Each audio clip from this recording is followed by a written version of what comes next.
Searching. Locking tempo. 1, 2, 3, 4. Somebody tell me where the party at. Where the party at. Where the party at. Happy Hour starts live in 5 seconds. 4, 3, 2. Hoppe. Ryan Hoppe. Hoppe. Ryan Hoppe. Hoppe. Ryan Hoppe. This is Happy Hour. It's time to turn Hoppe on. From Chicago to Cleveland to Tampa Bay, you are plugged into Happy Hour.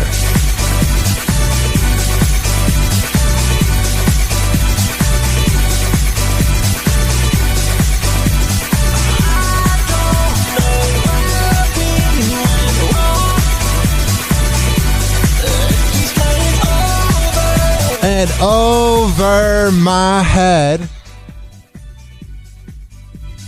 I don't know where we went. Oh, wait, the mic's on. Oops. This is Happy Hour. I am your host, Ryan Hoppe, hanging out with you for the next hour. So call the show, 856-49-HOPPE. That's 856-49-HOPPE. And I will take your calls in real time. Ring, ring, ring, banana phone. Tweet at me at Ryan Hoppe Radio and get the Hoppe Radio app. But let's appreciate the greatness of Soul du Jour. Yeah?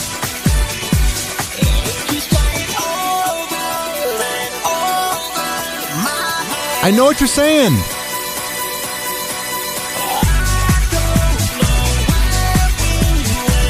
I got it.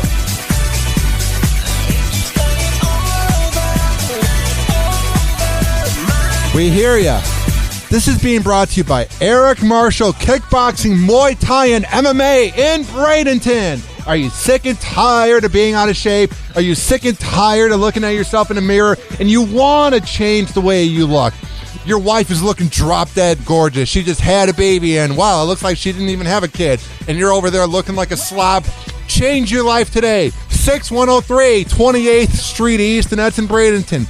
Call him at any time besides midnight. 941-812-2560. That's 941-812-2560. Also, do you have a small business? Are you an entrepreneur? Are you trying to grow your name in Tampa Bay, one of the up-and-coming cities in this country, and you're sick and tired of being average? Well, I have an event for you this Wednesday, January 9th, where you can get your name out there and you can meet people and have fun. Now, you're wondering, what is this party that you were talking about? A dude that I worked for who is the best realtor in all of Tampa, Jeff Niptuck, will be having a social gathering at the Dignitary headquarters on West Shore Boulevard. And trust me, if you don't go, you are going to immediately regret it. If you don't go, you're going to feel like you're going to get a case of FOMO. It's this Wednesday from 5 to 8 p.m. at 4817 South West Shore Boulevard, and it's in Tampa. Going to have an open bar, but make sure if you come that you tip Gabriella real well. She's one of the best bartenders in all of Tampa. So even though it's an open bar, tip well. And you get to mingle, you get to hang out with people that are also business owners and entrepreneurs, and you get to meet the best realtor in all of Tampa, Jeff Niptuck. So that's this Wednesday, January 9th, 5 to 8 p.m. at the Flavor of Tampa Bay headquarters, the Dignitary headquarters in Tampa.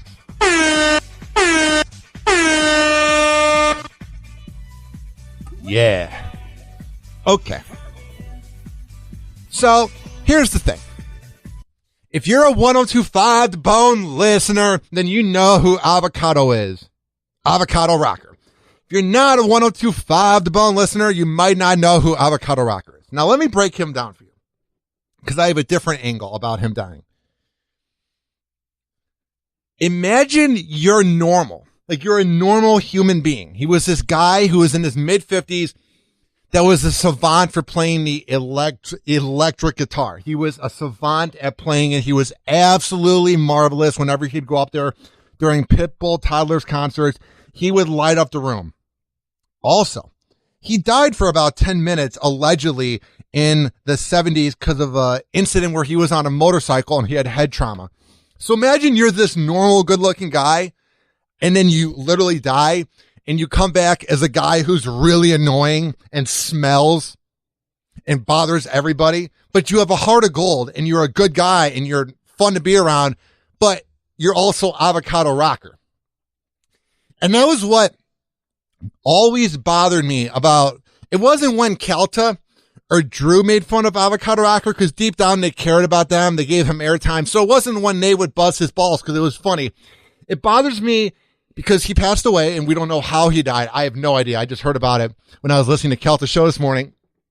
And Calta and Drew did a good job of talking about how he died, but I took a picture of Avo and me in June 2015. It was like my second gig. It was during when the Tampa Bay Lightning went to the finals against the Blackhawks. And I took this picture with him at the original Hooters in Clearwater. I'd been listening to Calta's show since it was the Cowhead show back in 2011. So I'm a huge Bone listener since they first began in talk radio. So I knew about Avo and I was so excited to meet the guy. He was so hilarious. I'm a weird guy too, so I feel like I could kind of relate to him in a way.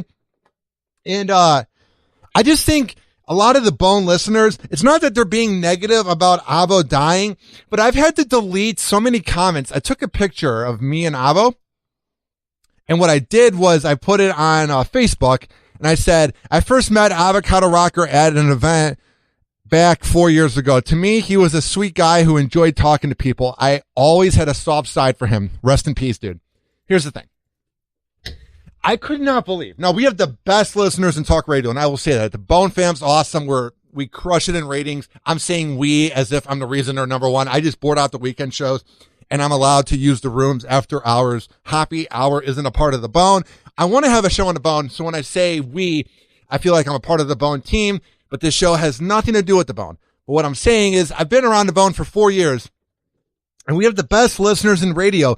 But man, some people were like accusing me of making up that Avo's dead, even though he's been dead since the 21st of last month, and saying that I put up the picture for clickbait, and saying that I'm doing it for attention and to get into the good side of the host by doing a post. It's like, come on. We're all going to die someday. And this guy literally, you can look at my picture at Ryan Hoppe Radio on any social media. He's not normal. He has a goiter on his face. He smelled awful, but I genuinely loved being around him. And I think people are being too insensitive and kind of mean about Avo. There's the Bone fam that's respecting him and the on-air talent that's respecting him. There's a lot of people that are like making fun of him. I'm like, the guy died. The guy had the hardest life possible. Imagine being normal. I mean, you're driving a motorcycle. I don't know how the incident went down. And then you become Avocado Rocker. So you go from being Anthony to Avocado Rocker. That's a miserable life. And I feel like we don't give Avo enough credit for what he was. He was very aggravating. He would leave so many voicemails on Calta's voicemail, and you'd hear about it on air, or Drew's voicemail. Even my boss, Mike Olivero. He bothered everybody. But do you really think Anthony, who got into the car crash in the 70s, do you really think if you had told Anthony that day, you're going to get into a motorcycle accident, and then you're going to become this guy who kind of gets teased on air and everybody makes fun of amongst the listener base a lot of times, and you smell really bad. Do you want that, or do you want to be Anthony? I don't think Anthony ever wanted to be Avocado Rocker. Now, Calta and Drew were really good at using him on air. Everybody was. But there's been this disconnect with social media on my page where everyone's like, why do you care? He's dead. Because he was a human being and he didn't choose to be the way he was. Now, I truly believe Medicine Man, another listener of the Bone, knows exactly what he's doing. He knows what he's doing. There is nothing wrong with Medicine Man. That guy knows exactly what he's doing. Avo, to me, I don't think knew what he was doing. I don't think he realized that he smelled. I don't think he realized that he was aggravating. I don't think he realized that he was bothering people. And that's what was so endearing about him. Some people viewed it as he was annoying. I found it so adorable that this guy who has a goiter on his face literally thought he was being normal. And it almost made you root for Avo in my eyes, because it was like, dude, you're being annoying, but he had no idea. So it was almost amazing to watch because he was just so oblivious. So rest in peace, Avocado Rocker. I saw him at so many Bone gigs. He was always very nice to me. I liked that the Bone gave him attention today and talked about him dying. So it's just crazy when a larger than life guy like Avo, literally dies. It makes you realize that everybody's going to die. It's just kind of a freaky thing. I can't explain it. Like when I woke up to the text today, the Avocado Rocker died. I was like, are you serious? I was like, that guy was never supposed to die. He was Avocado Rocker. Call the show. Do you have an Avocado Rocker memory? 856-49-HOPPY. It's 856-49-HOPPY. No. I don't even want to play this song. It depresses me.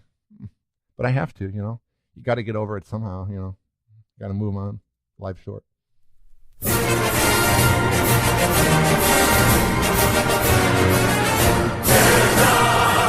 Chicago Bears!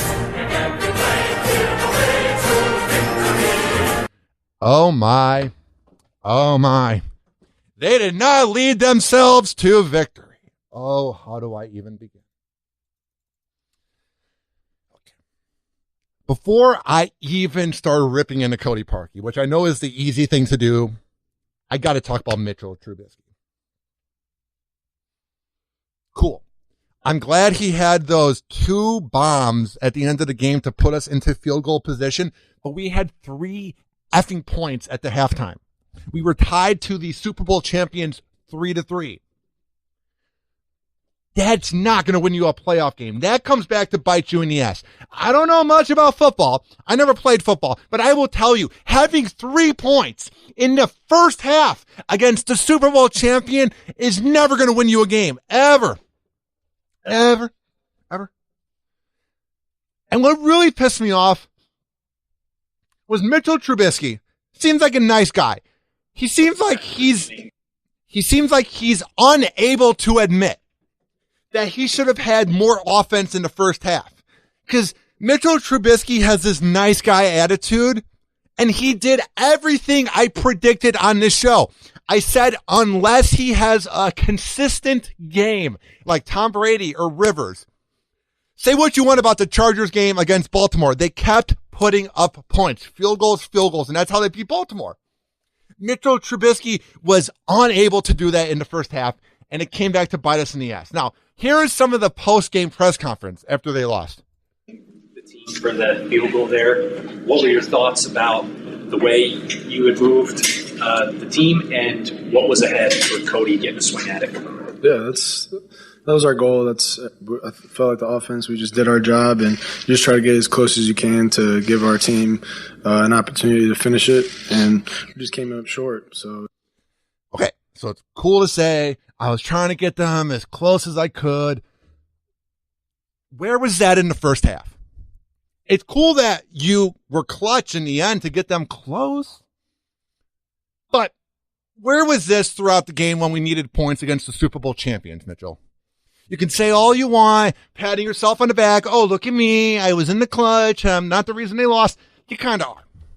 You're also the reason they lost. It's not just Cody Parkey sucking at kicking field goals, making millions. It's also your fault. You weren't good enough. You were everything I predicted and more. And I hate being right because I wanted the Bears to win, but I sent a text to my aunt. I go, the Bears are now winning it all. And she's like, shh, don't say that. Every Chicago fan wanted them to win. Mitchell,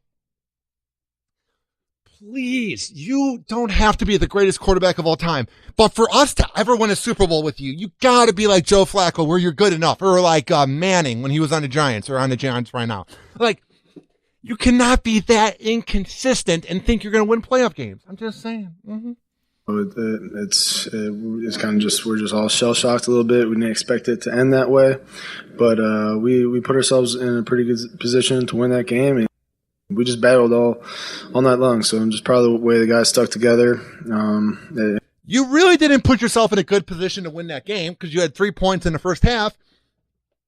And your defense was unable to get Nick Foles off the field in the last minute. He's saying a bunch of mumbo jumbo that everybody's told him to say. You know, he's a little pissed off. You know. And it's been a privilege just to be a part of this family and play with these guys. And it just didn't go our way at the end. So Matt said to you right before that drive, before it begins, what did you feel for that moment and the opportunity that you had right there? Yeah, for sure. Just my mindset was just keep everything, just go out there, do my job, find completions, and put my team in a position to hopefully finish it the right way. So I just went out there. There should be no having to finish it. I get the game's going to be close against the Super Bowl champions, but what I'm saying is he's not talking about that he had the lack of points in the first 3 quarters. You never should have had to put the pressure on yourself to win it at the end. You had so many opportunities with your defense making the Eagles punt the ball, and they were having no offense in the first half. You had so many opportunities to put the game away. Then you wouldn't have been up by 5 for a touchdown and a field goal to put the Eagles up by 2 at the end of the game. If you would have had more points and did all the right things that a quarterback's supposed to do, you wouldn't have lost. This guy's in utter denial. Very calm, make sure my guys knew that we all believed. So there was never a doubt that we were out of the game for any 1 second. So I was just back there doing my job. It all starts up front. This is the Chicago Bears attitude. We're a good team. This is the Chicago sports attitude. We're a good team. We're never out of it. We're going to grind till the end. Why can't Chicago sports be killers? Why can't the Bears be killers and just crush it and just do well from the beginning to the end and just put up points? Why does it always have to be with the Bears throughout my lifetime, the quarter century I've been alive? They're always just good enough. They're never killers. Ever. Ever. Oh, wow. Mitchell Trubisky threw a lot of touchdowns against the Tampa Bay Buccaneers. So did everybody in the league. The Buccaneers suck on defense. God damn it. For us all season long, those 5 guys, they protected me. I love them to death. Can't thank them enough for all they've done, just protecting me, sacrificing their body, and really getting us going all season long. So a lot of credit to my 5 linemen and what they do for this team. And then from there, it's just playing pitch and catch, going down the field, finding completions, IDing the defense, and just finding completions to try to put ourselves in a position to go. So. But you didn't find completions because you had 3 points in the first half, so that's a lie. Just don't think about the moment and everything else that's going on. Just play the game 1 snap at a time. That was my mindset. And we wanted to, Coach did say that. We wanted to write our story and start it off, but. You definitely wrote a story. 3 points in the first half and then relying on your field goal kicker that sucks because you didn't put up enough points. Yeah, you definitely wrote a story. Just saying. Mm-hmm. Yeah, totally. It doesn't always go the way you want it to, and that's life. That's football. But that's the Chicago way. I'm sick of that.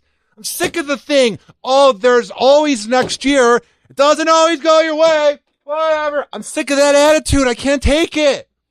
I'm sick of this whole mediocre attitude. You should be up there saying, next year we're going to win the Super Bowl. I messed up. I didn't get enough points.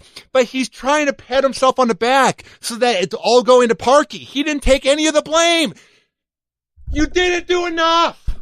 You literally did not do enough at all to win the game. But you're going to sit there and go, blah, blah, blah, blah, blah, we fought hard, but you lost.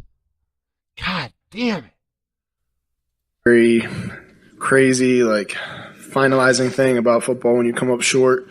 But you got to be proud of all the work we put in and how we stuck together and the guys in that locker room. And there's a lot of love for all the guys on the team. And it's. Oh, no, there's not. I can promise you there's no love right now being given to a millionaire field goal kicker that missed 12 this year. I don't know about you. I don't think in the locker room they're all hugging Cody Parkey like, oh, we love you. It's okay. We'll get it next year. I don't think there was any love last night. It was awesome to be a part of. So just shocked right now. It was a third down right before the field goal. What did you get defensively? What did you see there on the throw? The one that was over Anthony? Yeah, right before. It was cover 0, and it was the ball's got to go in the end zone. It can't be completed before because we wouldn't have had enough time to clock it. So. See, this is cool. He's breaking down the play. He knows what he's saying. Try to read the defenses more so that you can put up more points in the first half. All right, let's see what else he was asked. And under it, but he'd have to catch it in the end zone because if he catched it before and was down, then we wouldn't have had enough time to clock it for a field goal. So it was a weird situation. Tried to do the best we could, but it would have been cool to if he could get under it. But we still had a shot. We were in a position, and it just didn't go our way. The first half, what the defense did to kind of give you guys the ball a couple of times, it's kind of a missed opportunity to create some offense. I'm sorry? Did you look at the first? The guy totally calls him out for not putting up enough offense and the defense keeping them in the game. And he goes, what's that? Huh? People were about to call me out. I don't remember. He totally knew what he said. The guy was so precise and quiet. But Mitchell's like, well, what? You don't call me out. I'm the quarterback of the team. Mm-hmm. Yeah, totally. Didn't go our way. The first half, what the defense did to kind of give you guys the ball a couple of times, it's kind of a missed opportunity to create some offense. I'm sorry? What's that? I don't know what to say. I got to say it again because I got to think about what to say, you know? Mm-hmm. Listen to how clearly the reporter tells him what he's saying. The first half, what the defense did to kind of give you guys the ball a couple of times, it's kind of a missed opportunity to create some offense. I'm sorry? I'm sorry? What? I got to think about what to say because you just said that I didn't put up enough points in the first half, and I can't think about it that way because I can't admit that I was wrong. Mm-hmm. The first half is kind of some missed opportunities to create some points. Yeah, sometimes, that's how it was with our offense. Sometimes we were rolling and in rhythm, and other times we weren't. And that's the problem, Mitchell. That is the ultimate problem. Sometimes your offense looks really good, and sometimes it doesn't look as good, you know?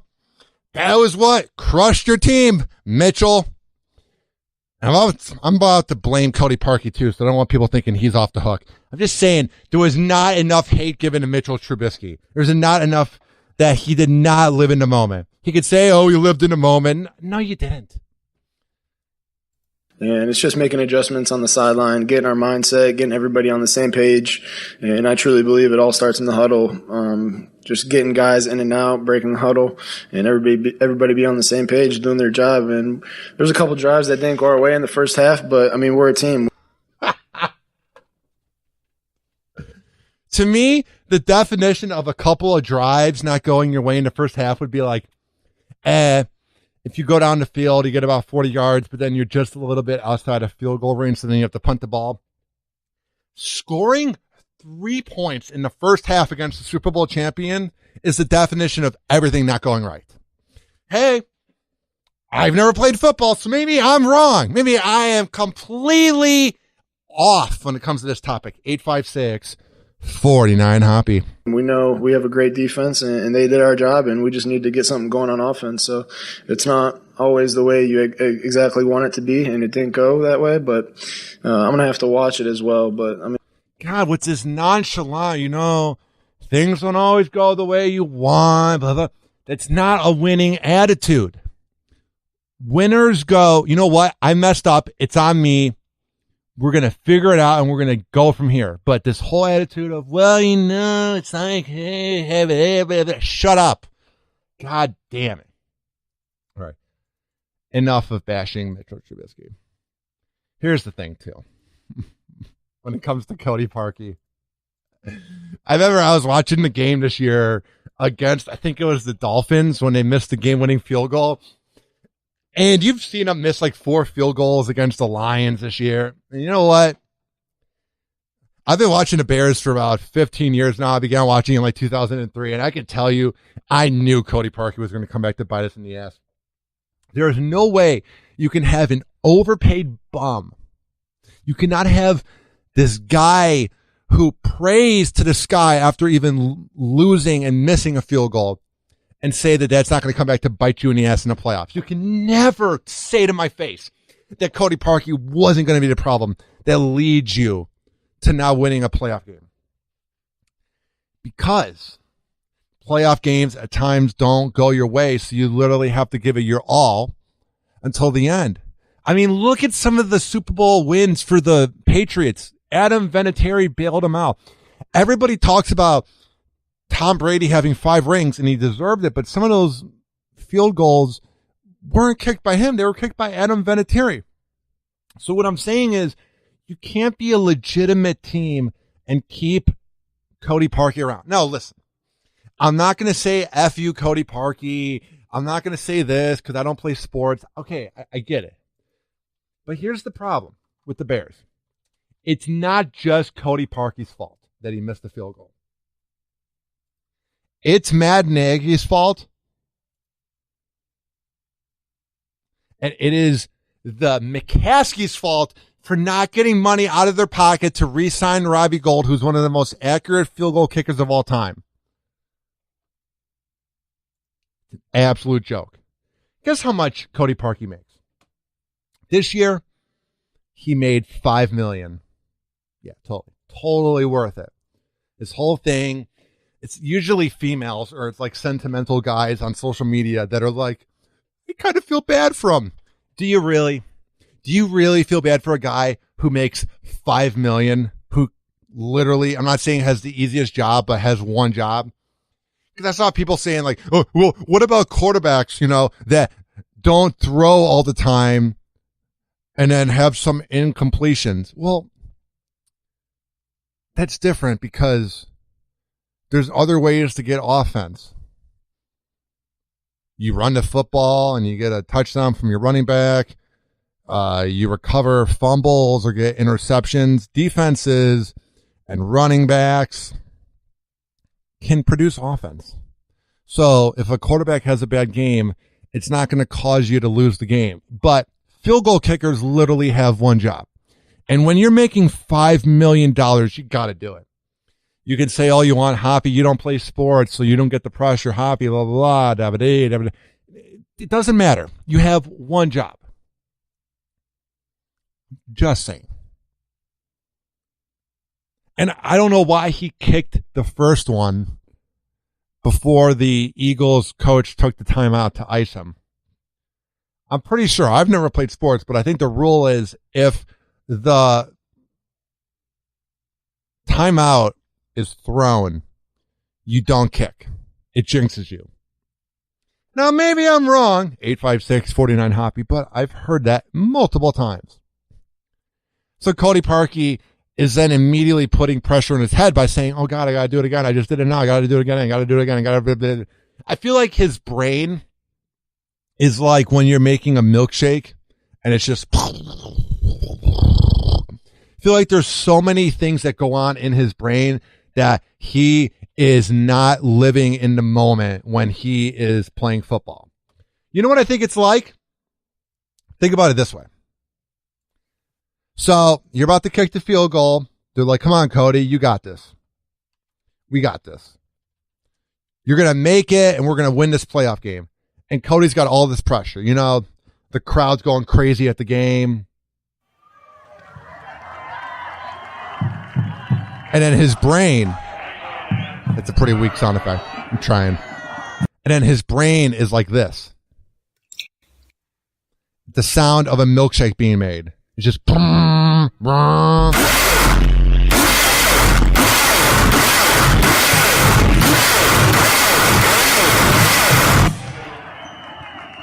Yeah, I missed it because I wasn't living in the moment because my brain was like a milkshake maker.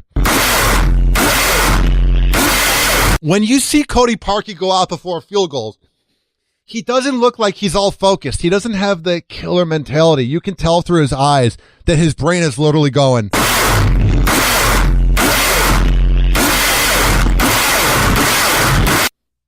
Just saying. Lastly, because I don't want to bash Cody Parkey the whole time. Listen. Stop comparing Cody Parkey to Steve Bartman. That's an insult to the poor, innocent Steve Bartman. Steve Bartman made a choice that we all would make in a split decision when a ball's coming at you in 2003 in the World Series. Every fan thinks to grab the ball. He's not making $5 million a year. That's not his job. This whole thing where they're comparing the hatred of Bartman to Cody Parkey is moronic. Cody Parkey could retire tomorrow, invest money in a company, make an investment firm, and potentially be set for life. Bartman had to move out of Chicago. Comparing Bartman to Cody Parkey is one of the most moronic things I've ever seen. Not even close. Honestly, if you compare Bartman to Cody Parkey, then your brain's like this.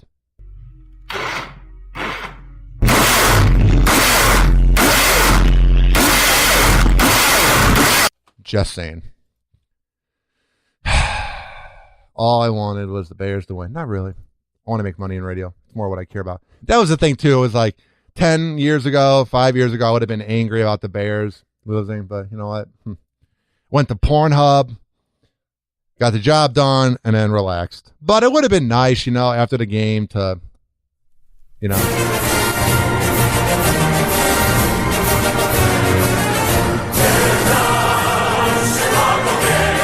Yeah.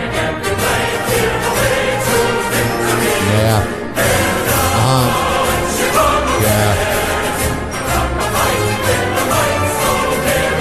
Put up a fight with a might so fearlessly. Nah. It should be Bear down, Chicago Bears. Mitchell's passive aggressive because he's not a killer. Da da da da da da. We'll be right back on Happy Hour after this. Do not touch the computer mouse, the tablet, however the hell you're listening to. Happy Hour. Happy Hour.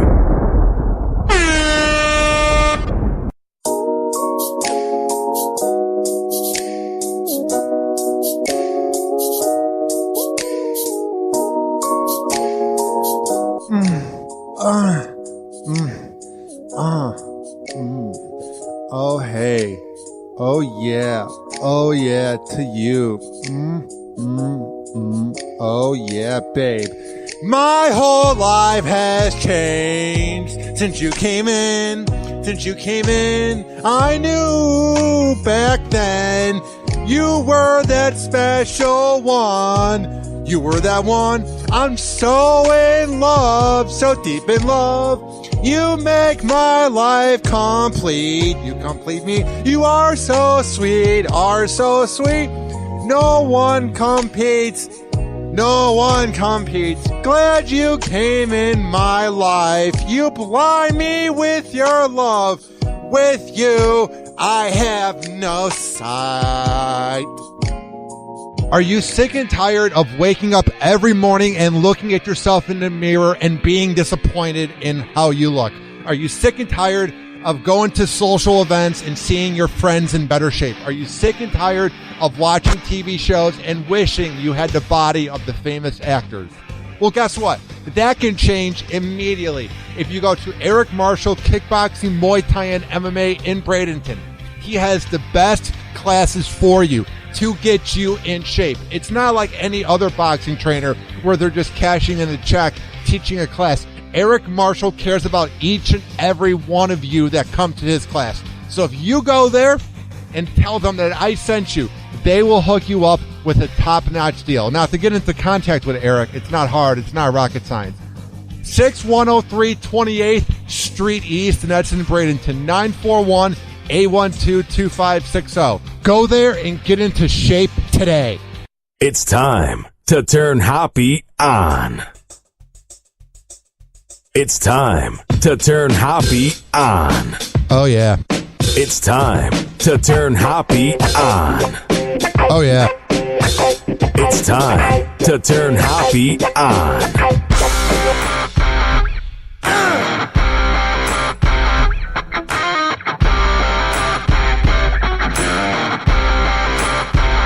American woman. Yeah?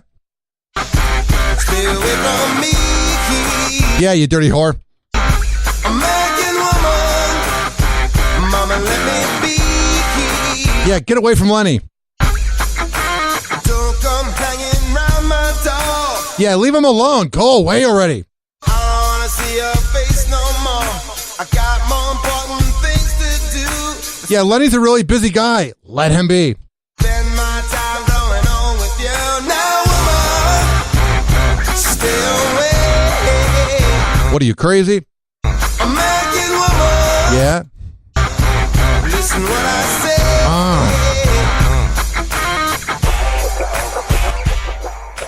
Yeah. Man, you could definitely have sex hard to the song, just going at it. You dirty whore! Yeah. Get away from me,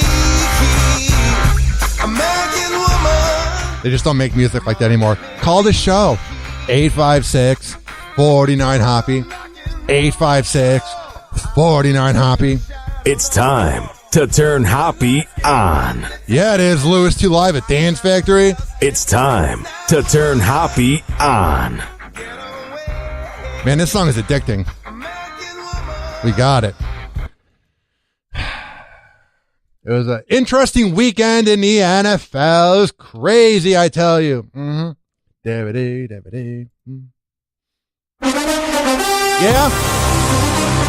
Yeah. Da, da, da, da. So much to get into. That was the most Texans game ever by the Houston Texans. Oh boy. Met Chop 2.0 and all the other backups that would play over the years.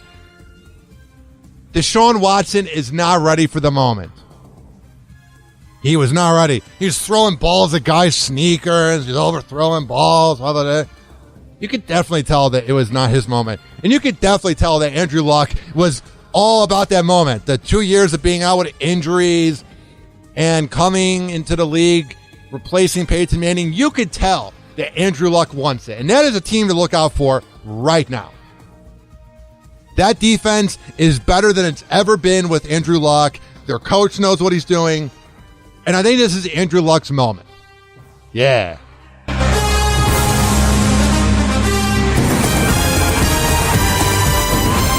That music gives me chills.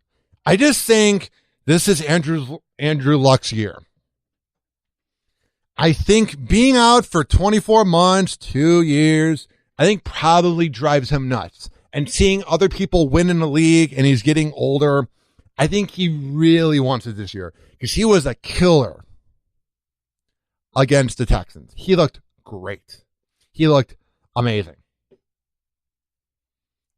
mean, there's nothing more to say. It was insane because you just forgot how good he was because the last 2 years, everyone's like, oh, he's a bust. Oh, he's over with. He's done. No, looks pretty good to me. You know what was crazy, though? Was that Seahawks-Cowboys game. Now, I was sleeping because I had to be up at 3 a.m. for the bone, so I didn't get to see it, but I watched the highlights. Man, it was like Marty Schottenheimer was like, you know what?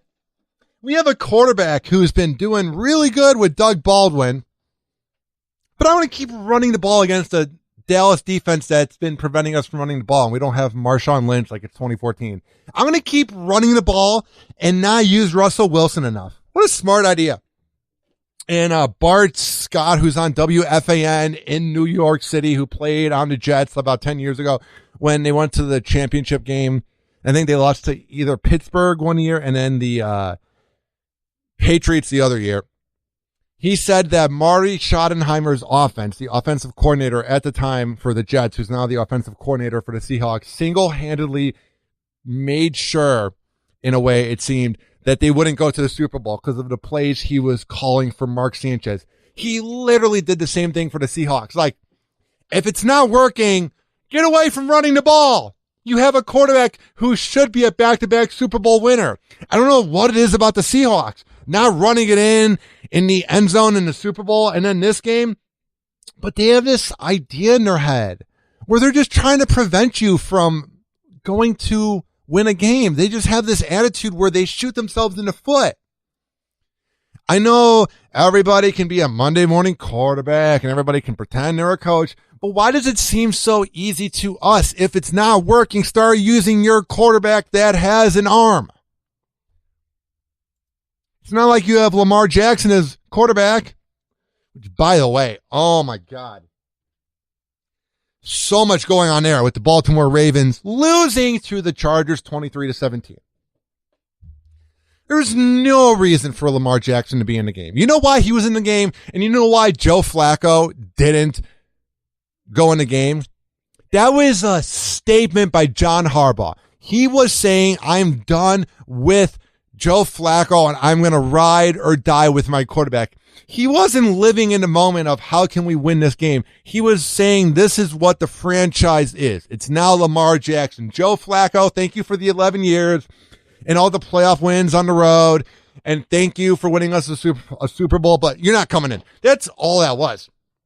There was no reason when you have negative passing yards in 3 quarters to keep Lamar in. Great. He had garbage time touchdowns when the game was basically out of hand, but he wasn't ready for the moment.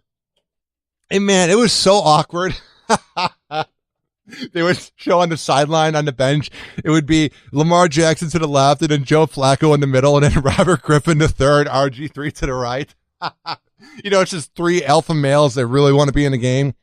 Because, it wasn't like it was Lamar Jackson, Joe Flacco, and then just some backup who knows that he'll never be an elite guy. It was literally a guy who was supposed to be the future of the league in RG3, and then Joe Flacco, who's a Super Bowl MVP, and then Lamar Jackson, who's sucking it up. Then he goes up and puts on his uniform, and you could tell they were annoyed. This is after they kept losing. You can find the video on Twitter.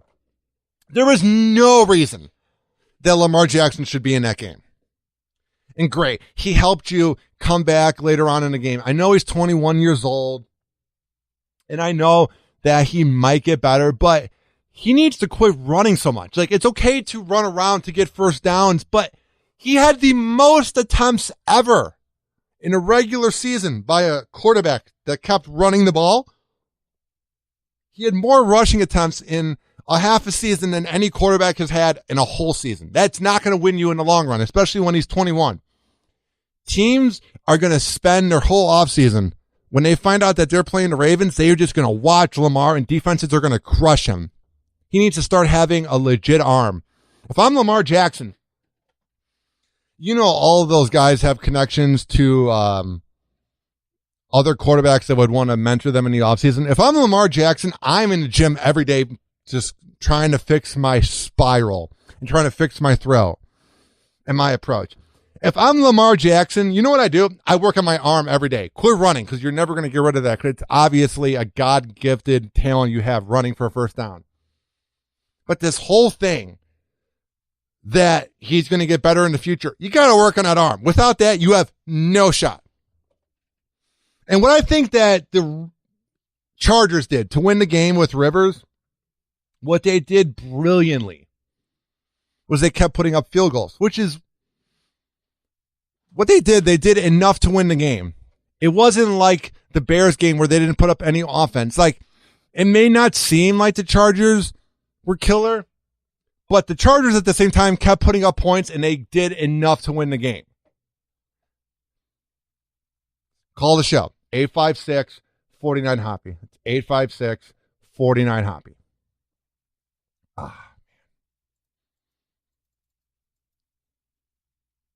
Lamar Jackson. They're going to figure him out so fast. If he does not fix that arm, he has no shot in hell.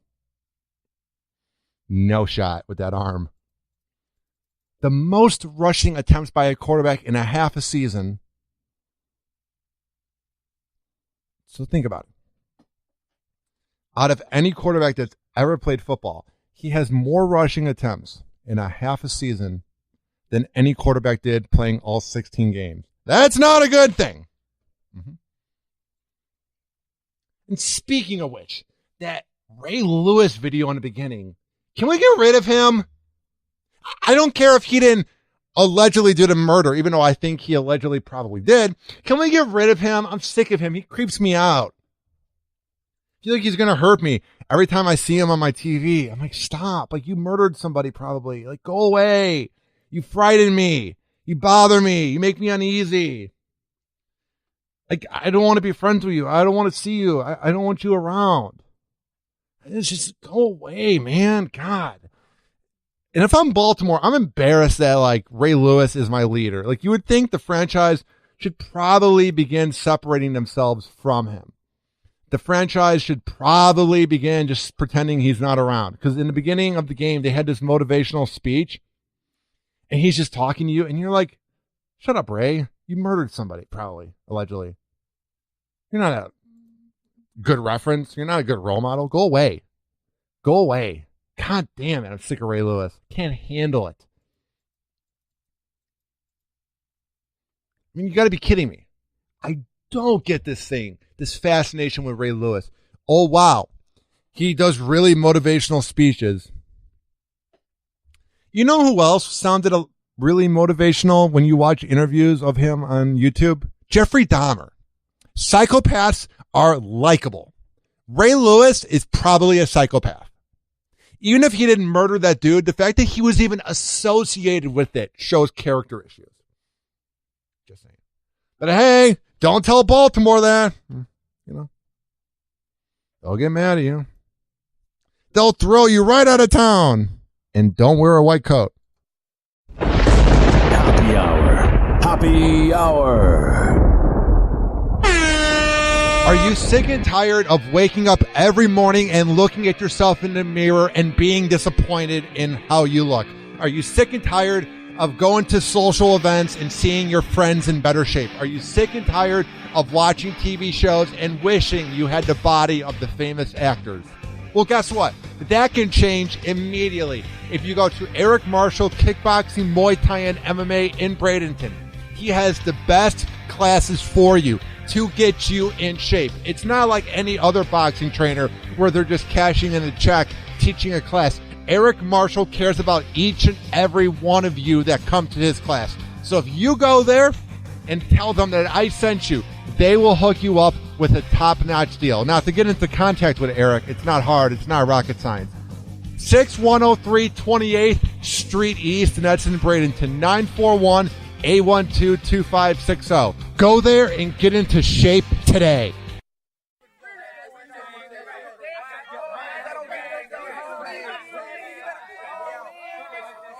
This is how we do it. Yeah, it is. Oh, yeah. Sing it, Montel Jordan.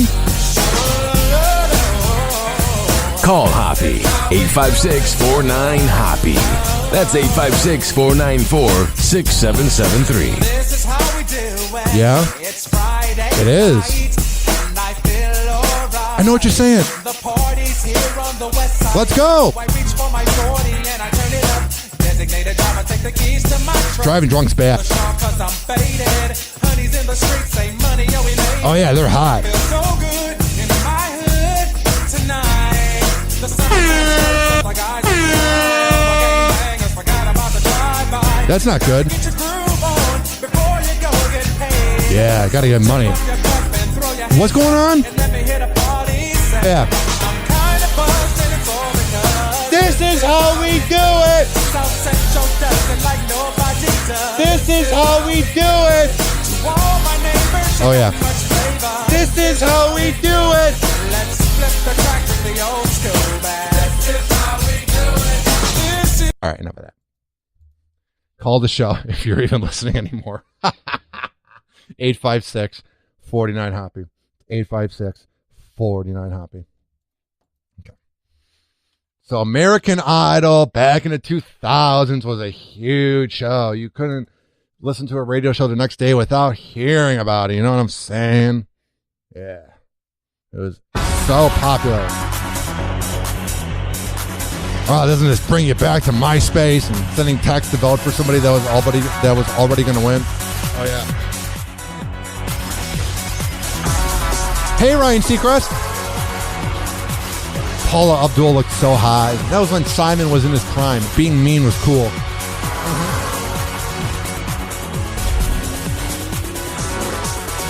Yeah.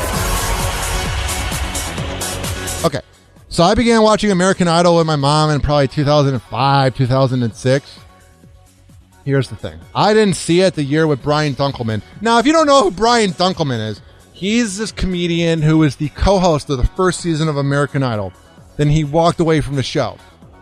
Now, I don't know if you ever get over that. Even though Fox executives have said they were going to get rid of him anyway in the future, I don't know how you ever get over the fact that you were working with a guy who's now worth millions, like $400 million, and Ryan Seacrest. So Ryan Seacrest has like 90 TV shows. He's the host of Rockin' New Year's Eve. He works at ETV. He's got a radio show that's in every city, basically. And what's Brian Dunkelman doing? He's an Uber driver. And TMZ broke it, but I'm going to read the article from USA Today because it's a lot more articulate. Amid a divorce, former American Idol co-host Brian Dunkelman defended now being an Uber driver. He shouldn't have to defend it. The guy's not rolling in money. And shame on that scumbag Harvey Levin, and shame on TMZ for making it into a joke. Not everybody makes it in Hollywood. He's obviously made it farther than most of us. But heaven forbid a guy who needs money because he's going through a divorce and a woman who's worth nothing and has no talent will be taking half his things. Heaven forbid a guy try to provide for his family. You fucking imbeciles. That's my one swear for the day. And I like TMZ for the news source. I go there for news. But this is ridiculous. Like trying to shame him because he's working as an Uber driver. Brian Dunkelman Seaman has more credibility than that scumbag leech Harvey Levin could dream of. My rag that I use after watching porn is more likable and has more integrity and more heart than any of those scumbags at the three-letter celebrity network and TMZ. Here's how they found out, because they looked at the divorce documents of Brian Dunkelman, and his occupation was an Uber driver. And then he had to take to Twitter to defend it and explain it. You don't have to explain anything, Brian. You're broke. You didn't really make it as well as you could have. You walked away from American Idol, and you got to provide for your kid. I'm sorry. That sucks. I'm defending you because it's ridiculous. Here's what he tweeted, Brian Dunkelman. I chose to quit doing comedy and begin driving Uber so I can be there for my son as much as he's needed. Print that, TMZ. You know they're not going to. And I hate this whole thing. Where the guy from the Cosby Show is working. I think it was at Trader Joe's, I believe. And then, or maybe at Whole Foods. Like, their fame doesn't last forever. Like, the money runs out at some point. Oh, God damn it. Heaven forbid a guy try to take care of his family. Heaven forbid a guy actually be a good person. Because you see Ronnie in the news from Jersey Shore acting like a complete psychopath. You see Ronnie in the news. I'm about to talk about it. Mm-hmm. Get crazy. Get wild.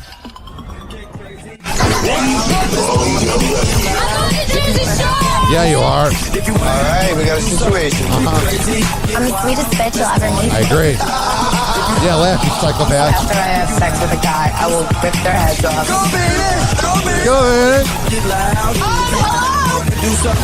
Can you imagine if that show's 10 years old? I was laying in bed last night looking up things that came out in 2009. And when I heard that this song is 10 years old, it made me kind of feel old. I was like, no, they're supposed to be young forever, those tools. Ronnie Magro, who is a complete raging psychopath, Ronnie from the Jersey Shore, is having all this baby mama drama. It's crazy, I tell you. It's out of this world what's going on. I feel bad. They have a daughter. So Ronnie basically knocked up this girl named Jen Harley, who's another psychopath. And they make drama out of it because MTV is a bunch of scumbags. And then they freak out on social media and they have all these different videos.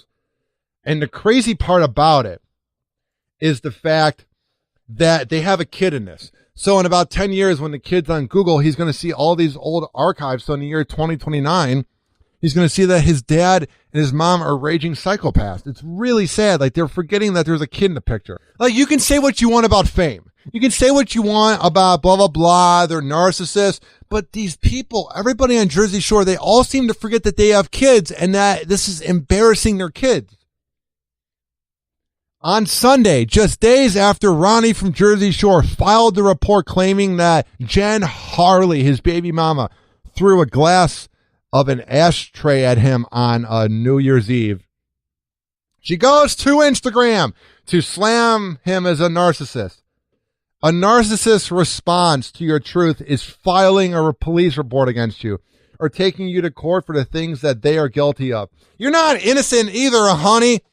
Aren't you the one that dragged him by the car? Aren't you the one that beat him up as well? Don't act like you're innocent. I'm not saying that he's not a scumbag, but she's trying to act all innocent. Shut up.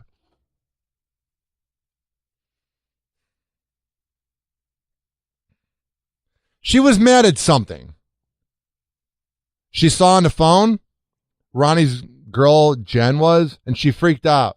And that's when she took an ashtray from the table and threw it at his head, which it then hurt his nose and his lip. The two reportedly broke up after an incident, and Harley returned home to find that her home had allegedly been broken into, with several items in the home said to be damaged, including a TV and some picture frames. Man, did Sammy's sweetheart get out at the right time. Jesus Christ. And you wonder why she hasn't been on the latest episodes and seasons of the Jersey Shore reunion. Because of this. You wouldn't want to be around that psychopath. The Los Angeles Police Department reported him as a person of interest. Well, you would have to. Here's what a source said. He moved her things out of his house into her apartment. She was home in her apartment when he was doing this. He didn't break in, the source is trying to say. He broke the table while he was there because they were fighting. When are they not fighting? God damn it. This is why you wear a rubber, or you make sure that the girl is on the pill and then you pull out. Man. How did he knock her up? His life is ruined forever, and so is that girl, because he's not going to be making money off of Jersey Shore forever. It's going to end at some point. It's not like he's set for life. God, I feel bad for that kid. There is no way in hell you cannot feel bad for that kid. That kid is screwed. He's going to be the most entitled, douchey kid. God damn. All right. We're going to come back and wrap up things after this, but call the show. 856-49-HOPPY. Happy Hour. Happy Hour.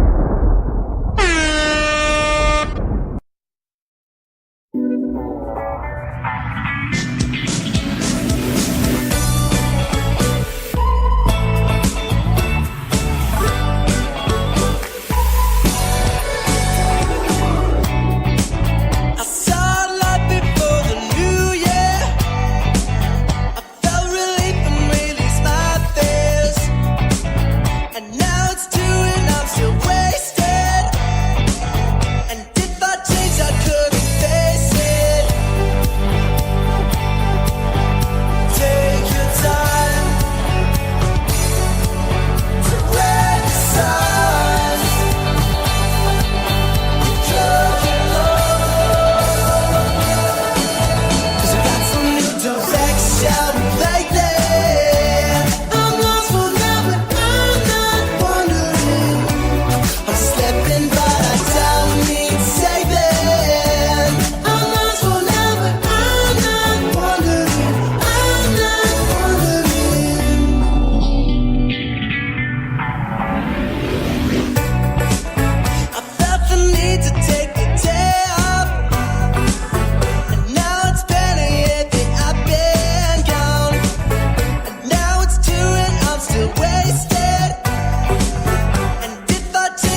Tweet Ryan Hoppe at Ryan Hoppe Radio. Snapchat him at Hoppe Radio. And email him anytime at ryanhopperadio@gmail.com. Now back to the show. Yeah. About to wrap things up. I was going to talk about that the Golden Globes was the second lowest Golden Globes of all time viewed. I think it's because everybody's sick and tired of them being preachy and everything's so politically correct. So, that's all I got to say. I saved you 10 minutes of boring radio of me ranting, not ranting. That should be a new thing I do, ranting. Me ranting about how the Golden Globes suck, you know. Because we're all pussies and we can't take jokes. Why watch something that's not going to be edgy? All right. Are you sick and tired of being out of shape? Go to Eric Marshall Kickboxing, Muay Thai, and MMA, 6103 28th Street East, and that's in Bradenton, 941-812-2560. It's 941-812-2560. Go there and get into shape today. As a reminder, go to the Dignitary headquarters, Flavor at Tampa Bay headquarters in Tampa Bay. Now, why should you go this Wednesday from 5 to 8 p.m.? They are having a networking event with a free open bar. Make sure that you tip Gabriella, which is one of the best bartenders in the area. She is a sweetheart. It's going to be a great party. You're going to be there, and you can meet people that own their own businesses, that are entrepreneurs. It's going to be a great time. Now, if you're wondering how you can get there, it's not hard. It's not rocket science. All you have to do is go to the Dignitary headquarters in Tampa Bay. The address is 4817 West Shore Boulevard. That's 4817 West Shore Boulevard. And that is from 5 to 8 p.m. this Wednesday. There's going to be snacks. You're going to meet other classy people in the area in an open bar. Make sure you tip the bartender. This has been Hoppe Hour. Listen to the show at any time on Spotify and the Hoppe Radio app and spread the word. Bye. Hoppe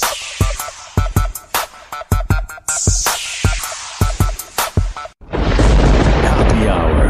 Hoppe Hour.